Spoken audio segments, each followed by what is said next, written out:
17, tout le monde était prêt à 8h30. Non militants sont sortis, militantes, avec des poussettes, avec des bébés, avec ceci, bien frippé. C'est une nuit glaciale. Même les parapluies, ils ne peuvent pas les prendre, les pauvres, parce que parapluie, c'est une arme. J'apprends à l'instant que le FLN se prépare à manifester ce soir dans les rues de Paris. Cette manifestation ne doit pas avoir lieu. Et hors de question que le FLN défile dans Paris. C'est un acte de guerre. Un acte de guerre? M'avez bien entendu, faites le nécessaire. Vous avez carte blanche.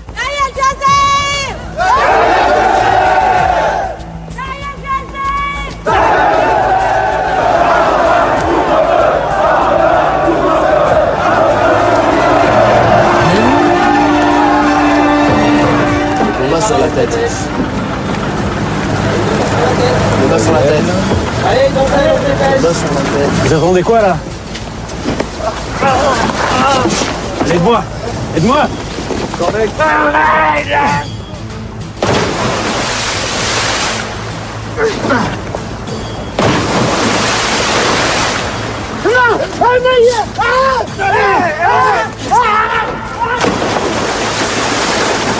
Au pont de Neuilly, il y a une brigade à l'entrée, une brigade à la sortie. Comme le pont il est large et long, et ben dès qu'ils rentraient, c'est-à-dire ils viennent par les bus, donc ils les font descendre. Alors ils arrivent, déjà ils reçoivent, c'était la nuit, ils ne voyaient pas, hein. Ils reçoivent des coups déjà sur la tête, des coups, des fondements de crâne, etc. Puis ceux qui les arrêtent, alors assommés, il le prend après. Il le jette directement à la Seine. Dans certains ponts, ils ont pris leur temps de le ligoter, les mains et les pieds et le jeter. C'est un des massacres qui me restera tout le temps en mémoire. Dans l'indifférence absolue du pouvoir, mais avec son approbation tacite, et c'est pour ça que cette journée a été portée disparue. Le 20, il y a eu les manifestations des femmes. En dépit du dispositif de surveillance de la police, les musulmans algériens n'avaient pas renoncé à continuer leur manifestation. Mais cette fois, ce furent des groupes de femmes et d'enfants qui tentèrent de se former, groupes qui devaient être rapidement canalisés vers les centres sociaux de la préfecture de la Seine. Elles se sont fait tabasser, elles ont sorti leurs banderoles, elles ont marqué les slogans avec leur rouge à lèvres, elles ont refusé, là où elles étaient détenues, elles ont refusé l'eau, le manger, tout, et elles ont répondu qu'elles n'avaient rien à faire de la France, des Français, tout ça, parce qu'ils leur ont dit qu'est-ce que vous faites ici et tout. Ils ont dit quand vous sortirez de chez nous, non, on ira chez nous. Maintenant, pour l'instant, vous êtes plus chez nous que nous chez vous. Face à l'histoire, face à vous-même, vous êtes content de vous. On n'est jamais content de soi parce qu'on n'a jamais fini de faire son devoir sur cette terre telle qu'elle est et avec les hommes tels qu'ils sont. Mais si j'avais à refaire ce que j'ai fait, je le referais. Rahab Billen, disparu. Azar Mohamed, expulsé. Malik Tarak, disparu. Sur Saïd, disparu. Sabara Ali, disparu. Bekli Omar, disparu. Tayyib Ayman, disparu. Jamie Mohamed, disparu. Jama Ahmed, expulsé. Ben Saïd Hamar, expulsé.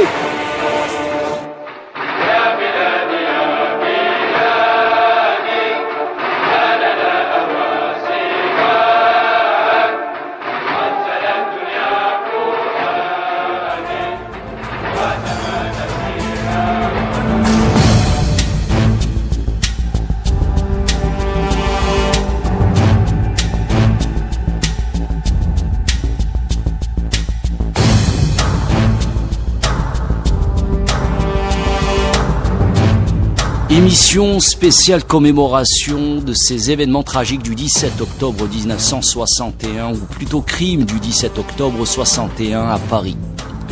L'un des plus grands massacres de civils en Europe au XXe siècle. Une autre page sombre de notre histoire à jamais gravée dans notre mémoire. Des crimes odieux qui cristallisent ainsi toute l'horreur et l'atrocité du colonialisme français en Algérie. La question mémorielle, élément fondateur de notre identité. La question de la mémoire, une question traitée avec discernement, clairvoyance et loin des passions et des rancœurs. Une Algérie ensanglantée par 132 années de colonialisme, de colonisation. Une question qui jamais n'a été aussi forte que durant ces dernières années.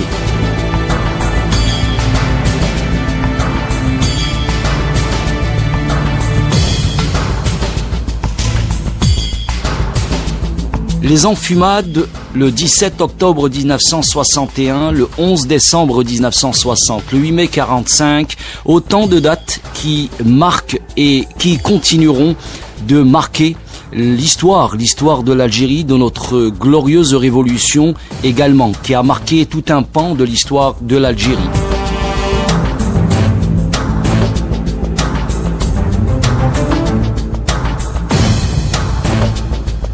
La question mémorielle, nous en débattrons avec nos invités. Tout d'abord, Fatma Zohra Ben Brahim, avocate, chercheur en droit de l'histoire. Également avec nous ici, dans les studios de Ifriqiya FM, Mohamed Hani, député au niveau de l'Assemblée populaire nationale, la chambre basse du Parlement algérien. Nous suivrons également le témoignage poignant de Mohamed Idir Aït Hassan, qui lui a survécu à ces événements tragiques du 17 octobre 1961 à Paris. Et au téléphone à partir de Paris, de France, le politologue, le spécialiste de l'histoire coloniale française, Olivier Lecourt, Grand Maison. Ifriqiya FM pour mieux vous informer de l'actualité africaine. Un regard africain sur l'actualité africaine.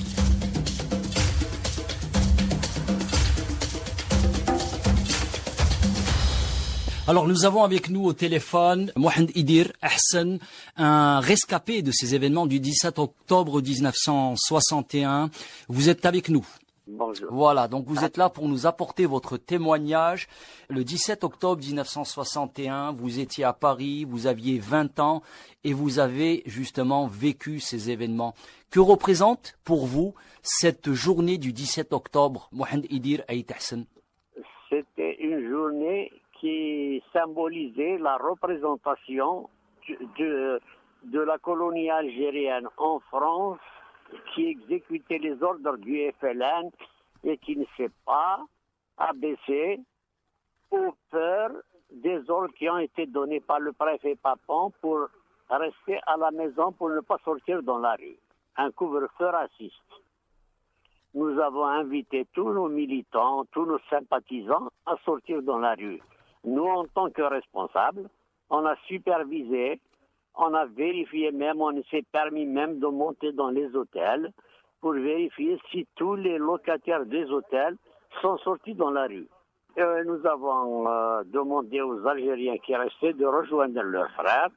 Ils ont exécuté les ordres du FLN. Ils sont tous ressortis. On les a conseillé d'aller sur les grands boulevards, sur les grandes artères, à la vue et à l'insu de tout le monde. Pour une manifestation pacifique. Pacifique. Et la nuit, parce que Papon, dans son couvre-feu, sachant que tous les ouvriers, c'était des travailleurs, toute l'organisation travaillait de nuit, en bloquant tous les gens dans les hôtels, dans leurs chambres. L'activité aurait cessé d'elle-même. Malheureusement, il s'est foulé le doigt dans l'œil. Tout le personnel était sorti dehors et a exécuté la marche pacifique dans tous les grands boulevards de Paris.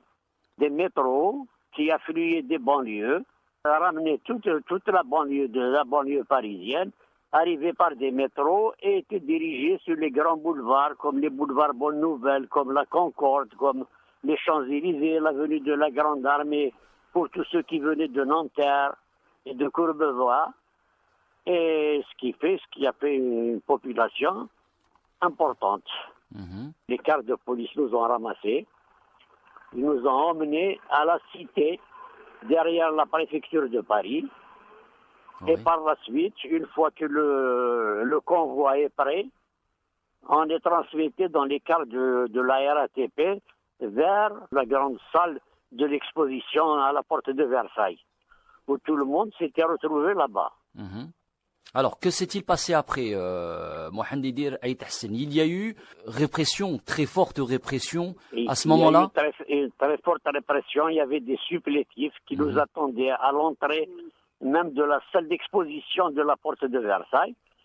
Quand on descendait des bus, il y avait des harkis, des supplétifs, on les appelait à l'époque des supplétifs. Oui. Ils nous attendaient avec des coups de matraque, avec des coups de pied, et tout ce qui dès qu'on descendait des bus. Et à quel moment a commencé l'atrocité, Mohamed Idir Aït Hassan? On a assisté à la répression une fois que les regroupements étaient faits sur les grands boulevards. C'est-à-dire les grands boulevards où les fusillades ont commencé, où les atrocités ont commencé, c'était les boulevards Bonne Nouvelle. Oui. C'était à partir de là qu'on nous a dit qu'ils ont tiré sur les manifestants pacifiques. Et parmi ceux qui ont été transportés par les bus, ils ont été jetés à partir des ponts à l'intérieur de la Seine, comme par exemple le canal Saint-Martin, le pont Saint-Michel, le pont d'Austerlitz, en fait, là où il y avait les possibilités de jeter facilement les gens. Alors, est-ce que, justement, il y a eu volonté d'exterminer les Algériens? Écoutez, sur certains panneaux, dans les ponts, on voyait ici, on noie les Algériens. Oui, noyer les Algériens, homicide volontaire, il y a volonté d'exterminer. Ça, évidemment. Vu la violence. Mais il y en avait tellement qu'on ne pouvait pas les exterminer. Oui. Heureusement. Alors, et le lendemain, le 18 octobre, comme tous les hommes étaient ramassés, il y avait même des familles qui venaient avec leurs enfants des banlieues. Ils venaient et ils ont continué la manifestation parce que ne voyant pas leur mari rentrer à la maison, ils sont revenus voir qu'est-ce qu'il en est devenu. Et des femmes avec des petits-enfants ont été ramassés aussi. Bon, ils ont été relâchés immédiatement, mais par contre, nous, on a séjourné pendant 3-4 jours, ça dépend. Parce qu'ils ont commencé à libérer les mineurs, par la suite, ils ont libéré tout le monde. C'est une journée qui vous a vraiment marqué, Mohamed Idir Aït Hassan? C'est une journée inoubliable. Moi, personnellement, j'ai reçu des coups sur la tête. Des coups de matraque sur la tête. Mais le pire n'est pas arrivé, heureusement. Et pourtant, on était dans les fourgons qui ont fait la tournée des quais. On a eu la chance. Le destin n'est pas arrivé, quoi. Et justement, aujourd'hui, comment vous commémorez cette date du 17 octobre? C'est une date inoubliable pour nous. C'est une date qu'on ne peut pas oublier. Une date qui nous a marqué, quand même, c'est une date qui nous a encouragés parce que c'était le jour où on a vu que vraiment les Algériens qui étaient dans Paris et ses environs étaient vraiment prêts à suivre le FLN partout où il allait. Et c'est là où il y a eu ce lien qui s'est renforcé entre Algériens, notamment avec la Fédération de France, du FLN? Oui. Ah oui. C'est là que nous sommes convaincus que nous pouvons compter sur le peuple qui avait avec nous. C'est une date historique. Que nul ne peut oublier. Tout en tenant compte évidemment de ceux qui ont laissé leur vie là-bas. Merci à vous, Mohamed Idir Aït Hassan. Donc, je rappelle que vous aviez vécu ces événements du 17 octobre 61 à Paris. Vous aviez 20 ans à l'époque. Merci d'avoir contribué à cette émission, à ce débat, à travers votre témoignage poignant. Merci à vous. Je vous en prie. Merci. Voilà, donc vous venez de suivre le témoignage poignant de Mohamed Idir Aït Hassan. Donc il avait 20 ans à l'époque, le 17 octobre 61 à Paris. Et on peut dire que c'est un rescapé. Ce n'est pas le cas de beaucoup d'Algériens. Maître Ben Brahim. Oui, avocat, spécialiste. C'est également un témoin de l'histoire. Et son témoignage est très important pour celui qui veut écrire ou réécrire l'histoire coloniale et précisément ce qui s'est passé le 17 octobre 1961. Je dis témoin parce que c'est grâce à ce genre de témoignage que l'affaire a avancé judiciairement en 1998-99. Ces 3 années sont extrêmement importantes parce qu'on a vu se dévoilait le premier procès de Papon, qui a été initié par des enfants de la Shoah. Ils l'ont actionné pour crime contre l'humanité. Et il a été retenu contre lui le grief de crime contre l'humanité, mais le qualificatif pour lequel il a été jugé, complicité, c'est la complicité de crime contre l'humanité. Et là aussi, c'est un très grand débat juridique. Parce que si on a le complice, il faut avoir l'auteur. Sauf que cette fois-ci, l'auteur, ce n'est pas un être humain, c'est un gouvernement. Et la notion de crime d'État a commencé à faire son bout de chemin à partir de ce moment-là. Alors, j'aimerais avoir donc votre réaction, Mohamed Hani. Vous avez suivi le témoignage de Mohamed Idir Aït-Hassan. C'est un témoignage poignant. Il avait 20 ans à l'époque, donc en 61. Votre réaction par rapport à ce témoignage? Alors, en écoutant le témoignage de M. Aït-Hassan, des images ont défilé. En fait, un jeune Algérien de 20 ans qui se retrouve défendant sa liberté, c'est le cas de plusieurs Algériens, qui se retrouvent sur les quais de Seine, qui se retrouvent dans les grandes artères de Paris, dans les grands boulevards, et puis se retrouvent aujourd'hui traumatisés par ce qui s'est passé à l'époque. Je vous assure, j'ai eu des larmes aux yeux, parce que là, c'est vraiment, on voit qu'il n'est pas prêt d'oublier. Une chose est sûre, c'est que Maître Ben Brahim parle toujours du volet judiciaire, et je partage entièrement son avis, c'est qu'aujourd'hui, nous, notre génération, on doit remettre sur la table ce dossier-là. Passer un message de l'autre côté que l'Algérien n'a pas oublié cette date historique. Des millions d'Algériens ont donné leur vie pour ça. Aujourd'hui, les Algériens sont là pour répondre et défendre ce que nos aïeux ont vécu, ce que nos grands-parents ont vécu, ce que nos parents ont vécu. Donc une image qui me reste encore gravée, un jeune de 20 ans dans les rues de Paris, qu'on connaît très bien, et qui se retrouve aujourd'hui à parler de ça. Qu'a-t-on fait? Donc il reste beaucoup à faire par rapport à l'histoire. Alors Maître Fatma Zouhara Ben Brahim, il s'agit de la répression, donc une répression de l'État. Vous avez parlé du gouvernement français. Comment qualifier ces crimes, Maître Ben Brahim? Ces crimes ont un nom? Eh bien oui, la première fois qu'on a vu la qualification apparaître, c'est lors du procès de Jean-Luc Hénodi, lorsque Papon, parce que Jean-Luc Hénodi a été témoigné dans le procès contre Papon avec les enfants de la Shoah. Et il a traité de menteur. Et donc, Papon s'est retourné contre Jean-Luc Hénodi et lui a fait un procès. Et c'est à ce moment-là que Jean-Luc Hénodi a demandé un délai pour présenter sa défense et présenter ses témoins. C'est pour ça que je disais pour M. Mohamed Idir, c'est un témoin qui a fait basculer la fausse vérité, qui était vraiment enveloppée par les institutions françaises et cachée au plus profond. Et donc, la première fois, c'est le procureur qui siégeait à l'audience de Jean-Luc Hénodi, qui était inculpé, et de Papon, qui était donc le plaignant, pour une affaire de diffamation. Il a osé dire que Jean-Luc Hénodi est en train de mentir et il n'y a pas eu de 17 octobre, il n'y a rien eu. Et dans ce cercle juridique, le procureur de la République a dit que ceci, entre guillemets, ce fut un véritable massacre. Donc juridiquement, on a consacré le mot de massacre pour qualifier les faits survenus le 17 octobre. Et c'est très important. C'est une reconnaissance juridique. Alors que Maurice Papon, en 97, lors de son procès, il avait évoqué, je crois, 2-3 décès maximum. Il a dit loin du massacre. 2 décès au plus 3. Au plus 3. C'est ça, c'est ces déclarations qui sont sur PV. C'est là où Jean-Luc Hénodi a dit non, pas du tout. C'est des centaines de personnes qui sont mortes. On n'a pas le chiffre exact. Et c'est à cette occasion qu'il a traité, que Papon a traité de menteur Jean-Luc Hénodi, d'où justement ce deuxième procès. Et ce deuxième procès a été très important pour le vécu du 17 octobre, mais il a été fatidique pour Papon, puisque Jean-Luc Hénodi a été relaxé. Vous avez parlé de témoins. Il y a des témoins algériens, mais il y a des témoins européens. Français? Oui, bien sûr. Alors, pour le procès, il y a eu 2 archivistes qui étaient en charge des archives de la police de Paris et de la police scientifique.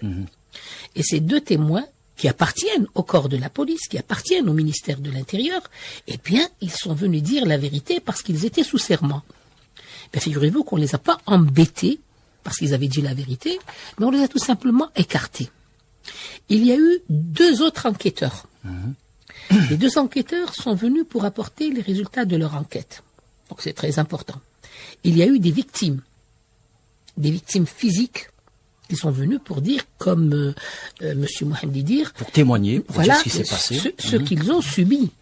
Et il y a, ce qui est très important, les parents des victimes tuées ou noyées ou disparues. Donc le dossier était assez gros. Et on ne jugeait pas dans cette deuxième affaire Papon sur ses faits. Vous savez que jusqu'à présent, il n'est pas encore jugé pour le 17 octobre. On peut imaginer un procès post-mortem. Donc, tous ces témoins ont permis donc de qualifier sur le plan judiciaire cet acte de massacre. De massacre. De massacre. Donc, c'est la première fois qu'on entend le mot massacre dans une juridiction, parce que les déclarations d'un procureur sont inscrites sur des PV. Et donc le mot massacre a été lâché pour la première fois et il a pratiquement glacé tout le monde dans la salle. Bon, Jean-Luc, il nous dit, a eu sa relaxe, il a bien mérité, mais comme je vous dis, Papon n'avait pas été inquiété. Cependant, il faut revenir au 17 octobre et à la période, parce que ça s'est pas passé entre le 17 et le 18. Comme vous l'a dit M. Mohamedi, il y a eu plusieurs jours de troubles. Et il faut se rendre compte que les Algériens ont choisi un avocat, c'était Maître Ousdik, et ils ont déposé des plaintes chez Maître Ousdik. Maître Ousdik a transmis ces plaintes à la police, mais jusqu'à présent, on ne sait pas ce qu'elles deviennent. Sauf qu'il n'y a pas très longtemps, on a eu la chance d'accéder à des registres de police où l'avis du juge d'instruction est porté. Et vous allez trouver près de certaines personnes NL. NL veut dire non-lieu du juge d'instruction. Ça veut dire que le juge d'instruction ne s'est pas foulé la rate. Il n'a invité personne à se présenter. Il s'est contenté de ce que lui a ramené la police. Sur les registres de la police, vous allez voir homicide simplement. Et quand on parle d'homicide, ça veut dire que c'est une mort. Il faut évidemment essayer de trouver l'auteur. Eh bien, ils ne se sont pas foulés la rate là aussi. Classement. Ifriqiya FM 105.6 FM 98.4 FM et sur les ondes de cours.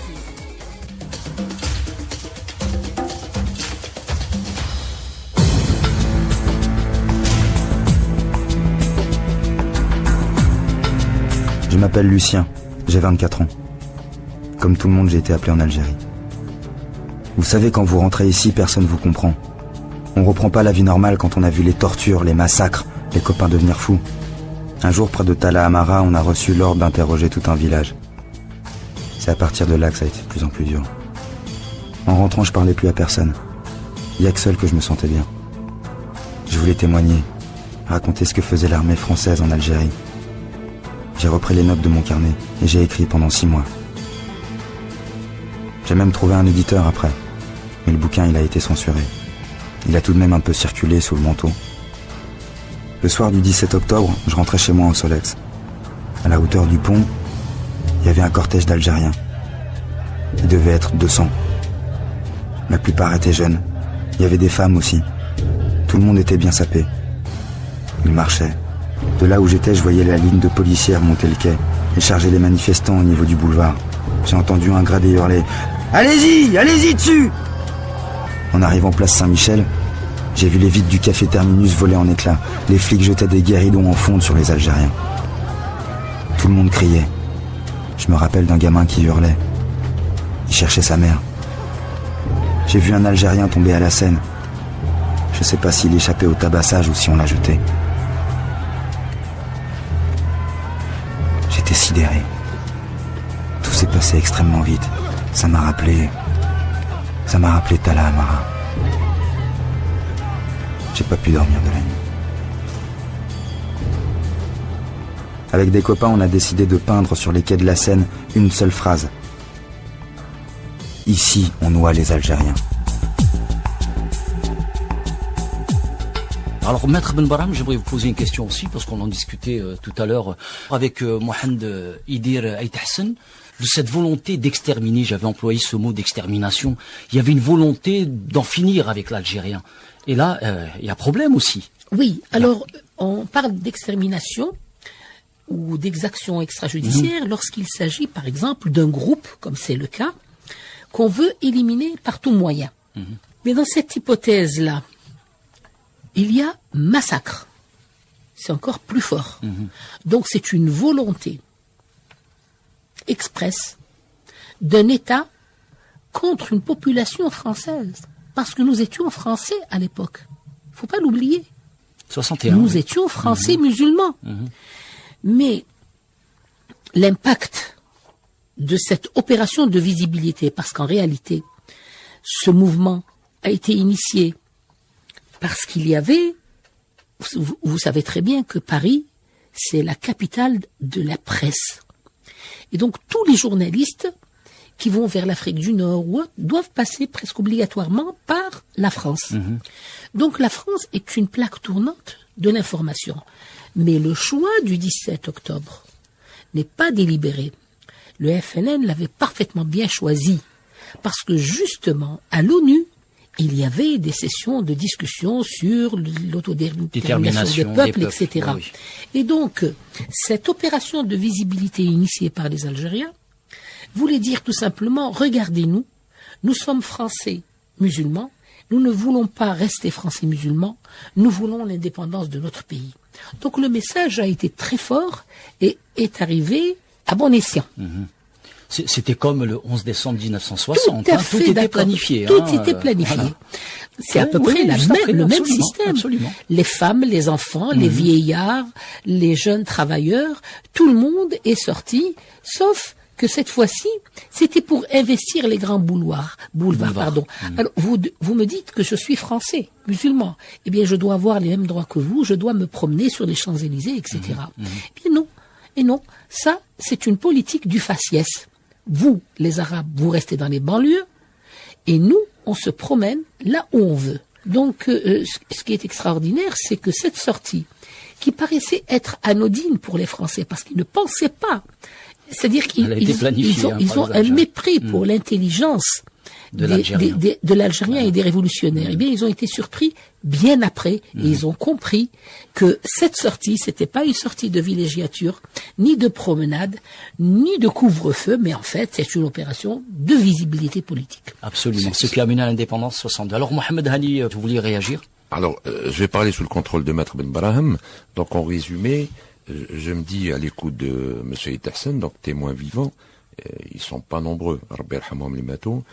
Donc la scène de crime, elle y est.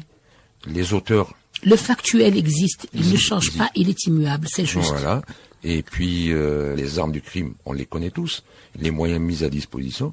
Qu'est-ce qui aujourd'hui nous empêcherait de relancer ce dossier très épineux et d'aller... je maîtrise pas le côté juridique, mais d'aller peut-être à d'autres instances plus conséquentes. Ça, c'est une bonne question à poser à Tout à fait. La suite de ce dossier, justement, par rapport à ces massacres. Alors, maintenant, le dossier a évolué très lentement. Mais comme je vous disais, j'ai eu entre les mains, parce que je reçois des plaintes de personnes qui me disent « nos enfants ont disparu et on n'a plus de nouvelles ». Et j'ai un peu fouillé, parce que je vais vous dire comment on procède. On procède à pas de fourmis. Ces Algériens, ils ont été classés sous X. Ceux qui n'avaient pas de papier sur eux, on les a classés sous X. Et ceux qui avaient des documents sur eux, c'est-à-dire soit une carte d'identité, soit une photo, ont été identifiés. C'est pour ça que lorsqu'on vous parle de centre d'identification, en fait, ils n'ont pas fait d'identification. Ils ont fait l'identification des personnes vivantes, c'est-à-dire comment tu t'appelles, qui est ta mère, qui est ton père, et tu dégages. C'est tout. C'est ça le vocabulaire utilisé, c'est celui-là. Mais la véritable identification des personnes qui ont été trouvées pendues dans les bois, qui ont été jetées dans l'eau, qui ont été tuées par armes, ceux-là n'ont pas été identifiés. De temps en temps, lorsque dans leur portefeuille, ils arrivaient à trouver une petite photo, ils la reprenaient et ils l'agrafaient à côté du nom de la personne. C'est-à-dire la date, le nom et le prénom, le lieu, homicide volontaire, et on vous met à côté le visage sur la petite photo. Si ces dossiers sont passés par le tribunal, vous allez trouver juge d'instruction, non-lieu. S'ils ne sont pas passés par le tribunal, vous allez trouver simplement homicide. Alors quand on meurt, il faut bien les enterrer. Et alors, au moment de les enterrer, l'identification devient nécessaire. Dans les cimetières européens, il y a une table. Sur cette table, il y a un grand registre, un très grand registre, qui s'appelle le chameau. Et ce document est très, très, très important pour celui qui fait des recherches de disparition. Là, vous allez voir. Si vous trouvez la photo, vous allez trouver la personne, vous allez trouver le lieu, et on vous dira comment il est mort. C'est-à-dire homicide. Homicide, ouais. Quand la personne est très mutilée, ou alors elle a été repêchée par la brigade fluviale, on vous dira expertise. Ils mettent expertise, c'est-à-dire ils recommandent expertise, mais il n'y a pas le résultat de l'expertise. Vous voyez que tout est falsifié à la base. Et ces registres nous ont été importants parce qu'on a pu identifier un certain nombre de personnes. Que ce soit moi, ou que ce soit mes confrères et amis historiens avec lesquels on discute, et c'est toujours, va essayer de me chercher telle personne, si tu peux la trouver sur le chameau, parce que j'ai reçu une plainte d'une personne déposée en 1961 qui n'a pas abouti. Donc aujourd'hui, toutes ces affaires, toutes ces personnes, on peut revenir sur ces dossiers. Nous pouvons revenir sur ces dossiers. Il faut d'abord récupérer les archives de Maître Ousdik, qui avait fait beaucoup. Et généralement, les archives d'avocats doivent rester dans les cabinets d'avocats. On ne doit pas surtout celles-là. Bon, c'est vrai qu'il y a eu beaucoup à dire concernant ces plaintes, parce qu'il y avait quelqu'un qui était chargé de ramasser les plaintes et de les remettre à Maître. Donc là, ça, c'est la situation juridique. Maintenant, à l'heure d'aujourd'hui, sommes-nous en droit, oui ou non, de faire un procès ou de réclamer les dossiers des disparus? Alors, on va y répondre tout de suite dans un petit moment. Nous avons aussi avec nous Olivier Lecourt-Grandmaison, qui est politologue, qui est professeur d'université, spécialiste aussi de l'histoire coloniale française. Donc, nous allons lui poser des questions pour participer avec nous justement à ce débat. Bonjour. Bonjour et merci d'avoir accepté notre invitation. Pour commencer, vous commémorez aussi donc ces événements en France. Alors, est-ce que c'est important pour la mémoire, Olivier Lecourt-Grandmaison? Oui, c'est évidemment important pour la mémoire des victimes, pour la mémoire de leurs descendants.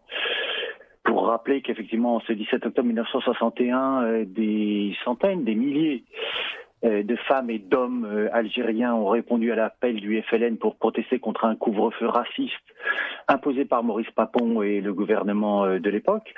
Donc un devoir de mémoire assurément nécessaire. S'il est nécessaire, il me semble pas suffisant dans la mesure où nous sommes nombreux à soutenir un appel qui exige, au-delà du devoir de mémoire, la reconnaissance précise, officielle par les plus hautes autorités de l'État de ce massacre que nous qualifions de crime d'État, puisqu'assurément il a été commis par la police française, couvert par le gouvernement français et ultimement couvert bien sûr aussi, si j'ose dire, par le chef de l'État lui-même, c'est-à-dire le général de Gaulle. Alors justement, il y a eu le procès de Maurice Papon en 97 où il avait affirmé que il y a eu juste 2 ou 3 personnes qui sont décédées. La sentence, nous la connaissons, complicité de crimes de guerre. Cela veut dire quoi, Olivier Lecourt-Grandmaison? En ce qui concerne le procès de Maurice Papon, il était poursuivi pour complicité de crimes contre l'humanité, ce qui est tout à fait différent dans le cadre de ses activités en tant que préfet pendant l'occupation à Bordeaux. Par contre, souligner que Maurice Papon n'a jamais été poursuivi pour ses responsabilités en tant que préfet de police au moment des massacres du 17 octobre 1961. Où faut-il le rappeler, d'une part, la manifestation était pacifique. D'autre part, il y a eu donc des tortures, des exécutions sommaires, des disparitions forcées. Et si je me permets d'insister sur la question de la disparition forcée, c'est parce que depuis, grâce à la mobilisation d'un magistrat français, hélas aujourd'hui disparu, Louis Joinet, cette disparition forcée est maintenant considérée comme un crime contre l'humanité. Et donc on est en droit de considérer que les massacres du 17 octobre 1961 sont d'une part assurément des crimes d'État, mais d'un point de vue plus précis sur le plan juridique, on est en droit de considérer qu'il s'agit aussi de crimes contre l'humanité. Quel est le combat qui doit être mené? Un devoir de vérité déjà? Alors, Un devoir de reconnaissance, tout d'abord, assurément, un devoir de vérité également, et ce qui passe aussi par un devoir de reconnaissance, c'est-à-dire reconnaître effectivement la vérité de ce qui a été perpétré le 17 octobre 1961, à savoir un crime d'État. Un devoir de vérité aussi, mais qui suppose là autre chose, qui suppose l'ouverture de toutes les archives relativement au massacre du 17 octobre 1961, afin que celles et ceux qui s'intéressent à ces événements puissent prendre connaissance de tout ce qui existe dans les archives de l'État. Et enfin, ce devoir de vérité doit se concrétiser aussi pour rappeler ce qui a été perpétré à l'époque par la mise en place d'un véritable lieu de mémoire à la mémoire des victimes, et afin que leurs descendants, qu'ils soient français ou algériens, qu'ils vivent en Algérie ou en France, puissent venir régulièrement se recueillir, d'une part, et d'autre part pour que celles et ceux qui vivent en France puissent savoir effectivement ce qui a été perpétré par les autorités françaises le 17 octobre 1961. Alors, ouverture de toutes les archives, il y a aussi ce délai pour la France de la levée du secret sur les archives par rapport notamment à ces événements du 17 octobre 61. Je vais prendre le cas d'une institution particulière qui est évidemment tout à fait importante en ce qui concerne les massacres du 17 octobre 1961, à savoir l'institution policière, et rappeler que celles et ceux qui en France veulent pouvoir consulter des archives de la police doivent demander une autorisation à qui ? À la préfecture de police.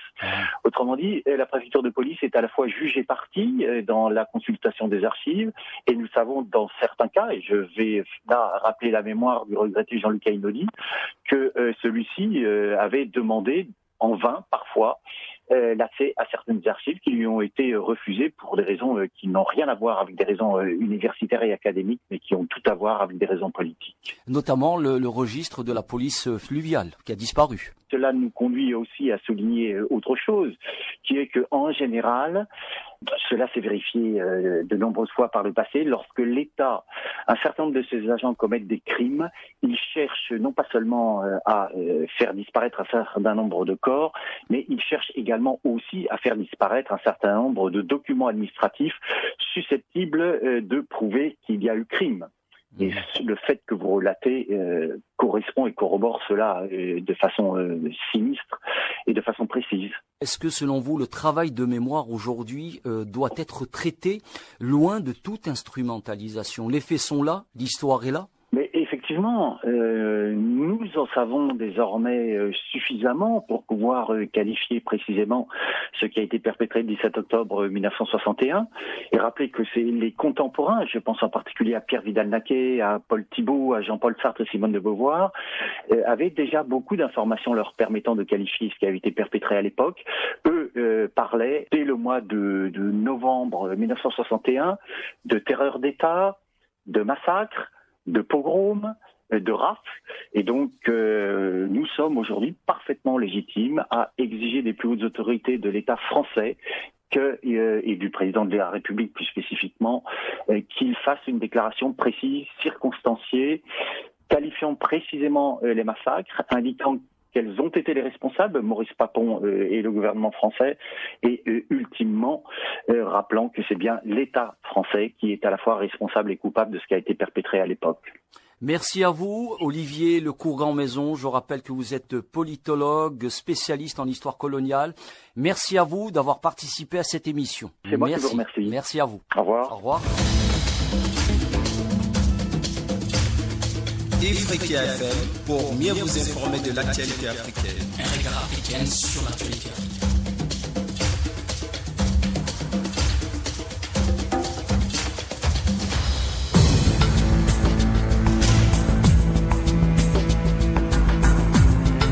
C'est à partir de l'heure du couvre-feu qu'ont lieu ces rassemblements pacifiques. Alors il va y avoir plusieurs cortèges qui vont se constituer, l'un venant des grands bidonvilles de Nanterre, car n'oublions pas qu'à l'époque des milliers de personnes vivaient dans d'immenses bidonvilles aux portes de Paris.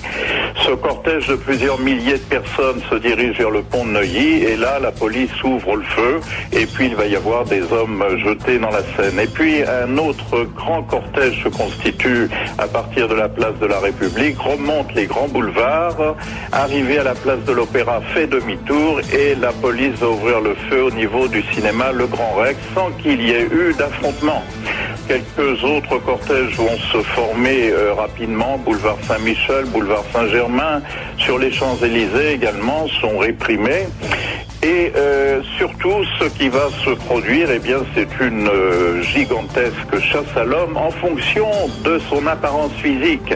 Car c'est ça la grande caractéristique, c'est que toute cette répression sanglante va être menée en fonction du faciès, en fonction de traits qui sont censés être ceux de l'Algérien. C'est une violence dont, selon moi, le moteur va être la haine raciale. Alors, on va rappeler que nous avons aussi avec nous Mohamed Hani de l'Assemblée populaire nationale, maître Fatma Zohra Ben Brahim. Et donc, par rapport à cette question, justement, crime d'État, crime contre l'humanité, cette levée du secret sur les archives, qu'est-ce que cela pourrait changer ? Bien, on va commencer à remercier Olivier Lecourt-Grand-Maison pour son intervention et pour son magnifique livre qui lui a valu beaucoup de problèmes en France. Coloniser, c'est exterminer, et qui a eu la chance d'être traduit par le ministère des Moudjahidines. Voilà. Donc c'est un livre qui est en vente et que je conseille vivement à toute personne qui s'intéresse à la véritable histoire du colonialisme. Effectivement, son intervention est riche parce qu'il y a plusieurs mots qui ont toute leur importance dans le tissu historique. Il qualifie ce crime de crime contre l'humanité. C'est un crime contre l'humanité.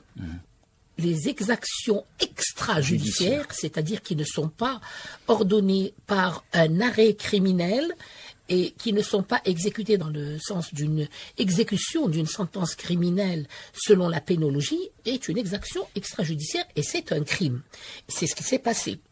Donc maintenant, on revient à la levée de ce secret sur les archives. Voilà. Alors, il a tout à fait raison en disant, nous avons expliqué ce qu'était le crime d'État, n'est-ce pas, et comment l'État, auteur et acteur en même temps d'un crime, essaie par tous les moyens de protéger, c'est les agents qui ont commis ce crime, mais il essaie aussi de se protéger contre l'opinion publique, pour que les gens ne sachent pas que c'est l'État français qui a ordonné. Donc nous avons De Gaulle, et puis nous avons son premier ministre, son ministre de l'Intérieur, son préfet, etc. C'est une chaîne successive d'auteurs qui ont commis ce crime. Les uns ont les mains sales et les autres ont les idées sales. Bon, alors, maintenant, on arrive... Comment on cache ce crime? On le cache par une loi de 79. Alors, cette loi de 79 va parler des archives et de la protection des archives se trouvant sur leur territoire ou sur les territoires d'outre-mer, c'est-à-dire même ceux qui étaient chez nous et qu'ils ont pris.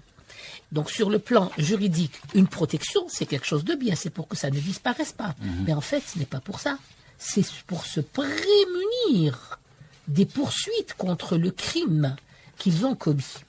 Et donc, ils ont décidé, dans cette loi, que les archives concernant, par exemple, le 17 octobre, concernant donc les préfectures de police, etc., ils avaient 60 ans. C'était l'âge de la non-communicabilité des archives. Même la France doit verser dans le public ces archives que nous avons tant attendues. Maintenant, le problème est de savoir, la France va-t-elle respecter ces lois ou va-t-elle faire ce qu'a fait Sarkozy lorsque nous avons demandé les archives des explosions atomiques? Ils ont lancé sur le net un rapport, le rapport secret des explosions atomiques, des essais nucléaires. Ils appellent ça les essais nucléaires, oui, les crimes nucléaires. Depuis 2014, ça a changé. Ça a changé, oui. C'est nous qui avons changé. C'est par notre action au Sénat français. Vous étiez, maître Ben Mais Brahim. bien sûr, c'est moi qui ai fait la communication pour l'Algérie. Pour la première fois, l'Algérie a été entendue. Et cette conférence était très importante parce qu'il y avait tous les ministres de défense, y compris Paul Quiles, qui était ministre de la Défense et qui était contre les explosions atomiques. Et il y avait également Morin qui devait assister, je vous le donne en prime, allez-y. Il devait assister à cette conférence, il donnait une conférence à Marseille, il était rentré, et quand moi je pensais qu'on allait s'arracher les cheveux, en fait, quand il est arrivé à la fin de session, donc il n'a pas pu assister à l'audience, mais son camarade m'a dit, il va venir vous faire une surprise. J'ai dit, de quelle surprise il s'agit? Il m'a dit, il voulait vous dire publiquement qu'effectivement, la loi Morin, comme vous l'avez si bien dit, n'a jamais concerné les Algériens et que ça a été une erreur de sa part. La loi de 2010. Et que s'il revenait au pouvoir, il allait changer les choses. J'ai dit, eh bien, le retour du pouvoir, ça ne me concerne pas, et je ne crois pas qu'il va réussir à revenir au pouvoir comme ministre de la Défense, mais moi, je n'ai pas besoin de lui. Je poursuis mon chemin pour la lutte et pour asseoir que ce crime, c'est un crime contre l'humanité, c'est un crime continu. Ça, c'est une parenthèse, simplement. Alors, pour revenir à la loi, la France, si elle a un courage intellectuel, si la France devait respecter ses propres lois. Elle ne fait pas comme Sarkozy, qui a rendu incommunicables les archives du nucléaire depuis 2008. Donc nous avons parfois une loi qui est établie depuis tant d'années, et puis comme par hasard, on a une position d'un président de la République, il fait une autre loi pour contredire la première loi. Alors vous m'ouvrez la brèche, c'est alors, que c'est le député je vous rassure de ce côté-là, c'est qu'en tant que parlementaire, il y a déjà un travail qui se fait au niveau des parlementaires, spécialement ceux de l'immigration, d'un certain niveau, donc M. Saïm m'a déjà rencontré, on aura besoin de vous, vu l'expérience que vous avez. Je suis à votre entière disposition. On a un travail énorme à faire. On doit se manifester très rapidement et lancer ce qu'il y a à faire pour récupérer une bonne partie. Parce que je sais que, on le sait très bien, donc ils vont tout faire pour essayer de bloquer cette partie-là des classifications alors sous prétexte de secret défense, ou j'en sais pas trop, mais la loi française l'oblige. Non, là, ils ne peuvent pas évoquer le secret défense, parce que le secret défense, c'est pour les archives militaires. Oui. Et le secret d'État, c'est pour les affaires de l'État et des affaires étrangères. Parce que le rôle diplomatique est très important dans tout ça, et souvent, il est relié plutôt aux archives d'État. Maître Fatma Zahra Ben Brahim, est-ce qu'on pourrait aujourd'hui espérer un procès par rapport à ces... Alors, d'abord, je voudrais répondre, parce que quand il faut le procès, quand on veut parler de procès, il faut avoir les archives. Donc, je voudrais répondre à notre cher ami, et je le remercie pour tout le travail qu'il fait. Je vous souhaite bon courage. C'est de toute façon, c'est tout à votre honneur. C'est la mémoire de votre peuple que vous défendez et que nous défendons tous. Parce qu'il y a énormément de crimes qui étaient couverts par la protection des archives, et le délai a expiré. Et ils savent très bien que nous sommes à l'affût de toutes des archives concernant pas seulement cette histoire, mais bien d'autres. Et c'est très très agréable de vouloir aller les chercher. Par rapport à ce devoir de vérité aujourd'hui, nous avons vu tout ce qui s'est passé, à ces insultes, ces dérapages qu'il y a eu par rapport à notre histoire, l'histoire de l'Algérie. Est-ce qu'aujourd'hui, justement, il faut traiter cette question mémorielle loin de toute instrumentalisation aujourd'hui? Est-ce que c'est nécessaire? Aujourd'hui, vous savez, la France est à la croisée des chemins. Elle a une loi qui l'oblige à divulguer tous ses crimes. Donc, le secret défense, le secret d'État, tous ces secrets doivent être levés en vertu de la loi, comme je le dis et je le précise. Parce qu'ils ont escompté une chose et ils ont eu un autre résultat. Rappelez-vous Sarkozy ce qu'il disait. Il disait, nous allons traiter avec la nouvelle génération, loin de ceci, loin de cela, quand leurs parents et grands-parents auront disparu. Mais ils ont oublié une chose, c'est que la tradition de notre pays veut que l'histoire est racontée dans les familles. C'est-à-dire que mon grand-père a raconté à mon père ce qu'il a vécu, et mon père m'a raconté à moi, et moi je raconte à mes enfants. C'est un legs. Ce qui veut dire c'est un legs historique. Ouais. Nous sommes une civilisation orale, et donc nous parlons beaucoup. Nous n'écrivons pas toujours et nous cachons. Nous écrivons, c'est vrai. Mais eux écrivent et cachent. Nous, on parle, on apprend à nos enfants. Parce que ces enfants qui ont grandi, qui ont des origines, ils se revendiquent de ces origines. Et ils veulent connaître l'histoire. Plus que ceux qui sont passés et qui se sont tus parce que la douleur est très grande. Entre parenthèses, moi j'avais rencontré quelqu'un, que je rencontre d'ailleurs assez souvent, qui avait été... Mais alors, je vous dirais, il a subi des tortures à mort. Et lorsque je veux lui parler pour extraire quelque chose de lui, il ne peut pas, il a un étranglement au niveau de la gorge et il pleure parce qu'il revit ce massacre. Et il ne veut pas toujours que ses enfants, en entendant ce qui lui est arrivé, revivent la même chose. Et c'est ces enfants qui m'ont fait venir près de lui pour qu'il me parle. Donc aujourd'hui, nos enfants sont conscients de ce que la France a fait dans notre... à l'Algérie, aux Algériens. Vous savez, Saïm, mon ami, je vais vous dire quelque chose de très important. Et peut-être que c'est pour la première fois que les citoyens vont comprendre ça. En 2005, lorsqu'il y a eu le texte... Voilà. Du 23 février 2005. Ça. Une loi glorifiant le colonialisme. Voilà. Quand on dit glorifiant le colonialisme, mais pas pour nous. En quoi? C'est pour eux. Non, c'est pour eux. Parce qu'ils ont pris nos richesses, ils ont pris nos terres, ils ont pris notre argent, ils ont pris notre or, ils ont tout pris. Donc ils se sont enrichis. C'était des bienfaits de la colonisation. Pour eux. Pas pour nous. D'accord. J'avais créé l'instance algérienne, et vous vous souvenez, on a même travaillé ensemble, de lutte contre la pensée coloniale. Parce qu'à l'époque, j'avais tout de suite compris que le colonialisme ne laisse jamais sa place vide. Quand le colonialisme s'éteint par la force de la loi ou par la force de l'histoire, il est remplacé ou il se remplace par la pensée coloniale. C'est ce qu'on appelle le néocolonialisme. Cette nouvelle forme de colonisation. C'est pas tout à fait, ça. Parce que je vais vous dire ce qu'est le néocolonialisme. Le néocolonialisme, c'est lorsque le colonialisme part, il se fait remplacer par des autochtones qui vont utiliser le même chemin qu'avait utilisé donc la colonisation. Et De Gaulle avait pensé qu'il pouvait faire ça avec les déserteurs. Quand il a dit, partez avec armes et bagages, demain j'aurai besoin de vous pour l'Algérie indépendante. Eh bien, ça s'est pas passé comme ça. Les gens ont continué à défendre leur pays jusqu'à la pensée colonialiste, beaucoup plus grave. Parce que vous ne la voyez pas, elle s'infiltre dans la société par une musique, par un livre, par une danse, par ceci, par cela.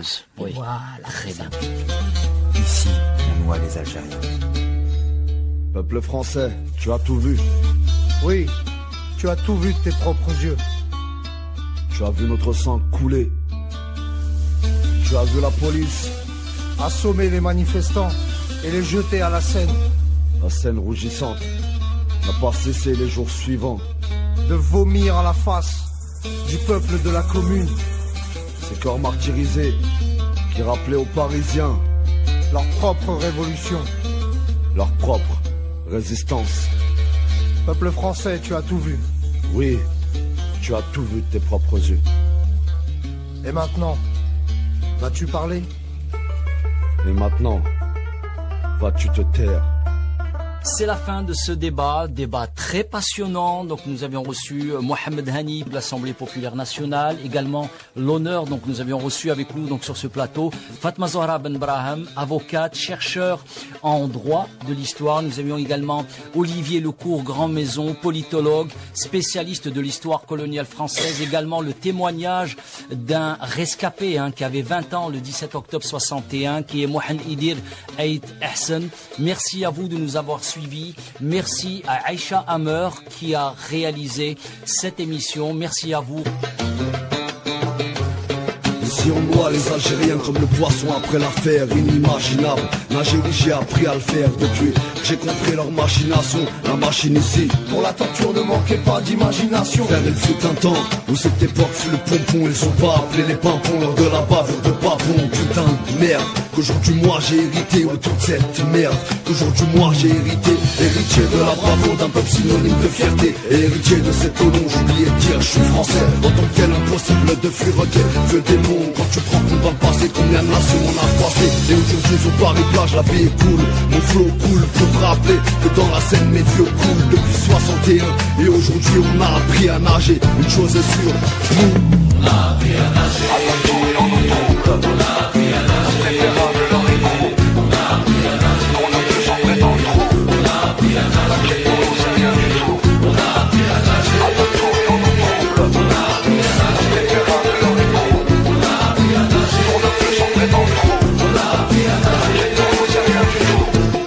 22, là les flics, personne peut s'éloigner. Récit d'une marche pacifique, oui, un peu veut témoigner. Attends, passe vite. Est-ce que t'as tes papiers? Rien fut d'une bande d'incivils par qui la guerre peut éclater. Ça cognait dur sur les ponts. Cette nuit d'octobre à Paname, elle était fraîche la scène. Ça faisait pas dans la palabre. Rappelez-vous que ce tas de cadavres étaient des gens sans droit. La préfecture a donné l'ordre, les dirigeants s'emploient à des méthodes répressives, l'agent tuant sans froid. Un véritable guet-apens, la bête et non sans proie. Ils voulaient clamer liberté en République de Marianne, mais la devise ne concerne pas Abdelkader et Myriam, considérés comme des sauvages via les mœurs des colonies. Mais eux, cette nuit de violence, ils ne firent pas l'économie. Alors j'accomplis ce rappel pour les jeunes et plus âgés, pour pas que l'histoire se répète.